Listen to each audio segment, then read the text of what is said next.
Toujours dans le travail sur soi, toujours dans l'univers du chesed, du don, de l'altérité. Nous avions vu la semaine dernière, ou la fois dernière, je ne sais pas, d'ailleurs vous pouvez peut-être ces vidéos une fois tous les mois, je n'en sais rien, mais en tout cas, on a vu la fois dernière que être dans le chesed, vouloir donner à l'autre, allait créer un état d'esprit qui allait nous permettre de le juger positivement. Et c'est ce que la Torah attend de nous, de le juger positivement. Nous avions vu qu'évidemment, on ne va pas commencer par les cas les plus complexes. On va commencer par des choses plus simples, mais néanmoins, comment est-ce qu'on y arrive? Et j'aimerais vous rapporter un texte du Talmud qui nous rapporte une histoire folle, mais ô combien exceptionnelle.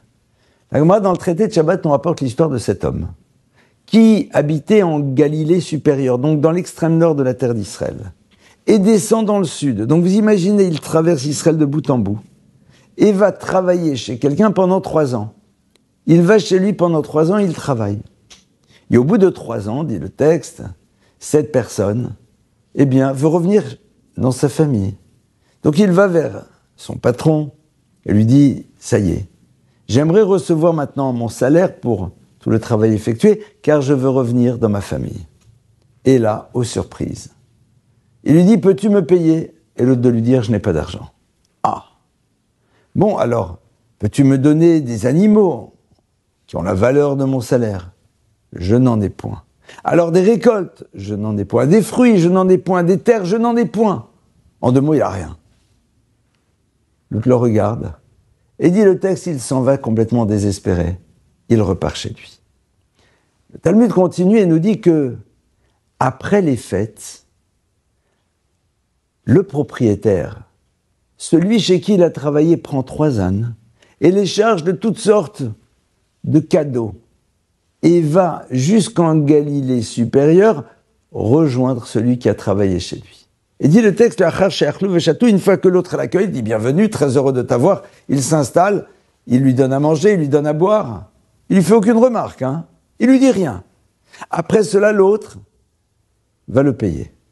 Mais avant de le payer, l'autre lui dit, dis-moi, quand je t'ai dit que je n'avais plus d'argent, à quoi t'as pensé? Il dit, écoute, je me suis dit sans doute que tu as une affaire qui s'est présentée à toi et tu as dû immobiliser toutes tes liquidités. Et quand je t'ai dit que je n'avais plus de bêtes et d'animaux, je me suis dit peut-être que tu les avais loués.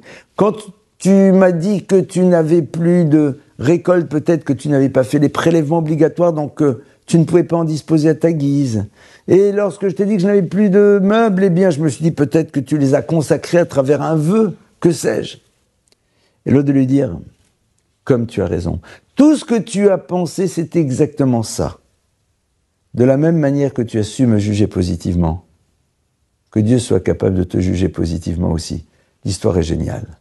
L'histoire est géniale parce qu'on est là face à quelqu'un qui a cherché à avoir une lecture positive, alors que ce n'est pas simple, il pouvait se sentir lésé. Et si le Talmud nous relate cette histoire, c'est qu'au fond, nous devons être capables d'avoir le même état d'esprit. Alors peut-être pas dans des situations pareilles, parce que, waouh, c'est pas simple. Mais dans des situations dans lesquelles parfois nous sommes juste observateurs.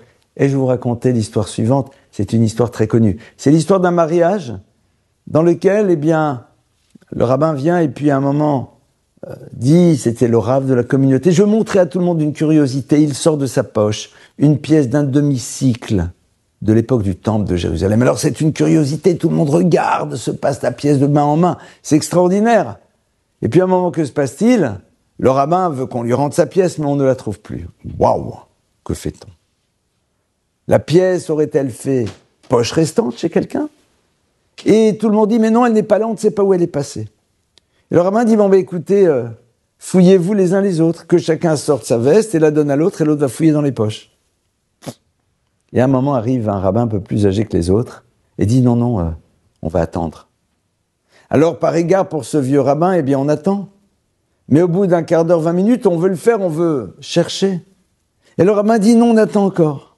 Alors, par égard pour ce rabbin plus âgé, on attend. Et au bout d'une demi-heure, on dit, ça y est, on va chercher. Il dit, non, je vous en prie, on attend encore un quart d'heure. Et quelques minutes passent, et brusquement, un serveur arrive et dit, nous avons retrouvé la pièce, elle était coincée dans les plis d'une nappe. Oh, merveille! exceptionnel. Et à ce moment-là, on se tourne vers le rabbin plus âgé. On dit, mais pourquoi avez-vous demandé d'attendre? Et à ce moment-là, il met la main dans la poche de sa redingote et sort une pièce identique et dit la chose suivante. Quand je suis arrivé au mariage, moi aussi, j'ai amené cette pièce que je possède moi aussi. Et je voulais la montrer. Mais comme j'ai vu que le rabbin de la communauté montrait à tout le monde la pièce qui est identique, j'allais pas dire j'ai la même. Donc je l'ai gardée en poche. Mais imaginez qu'on commence maintenant à se fouiller mutuellement. Que quelqu'un mette les mains dans ma poche et découvre la pièce. Est-ce qu'on aurait cru à mon histoire? Est-ce qu'on aurait cru à mon histoire?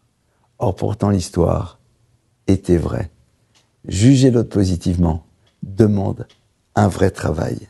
Et c'est ce travail que l'on va essayer de faire, surtout si pour nous, le principe du chesed, du don, fait partie de notre existence. Alors, bon courage.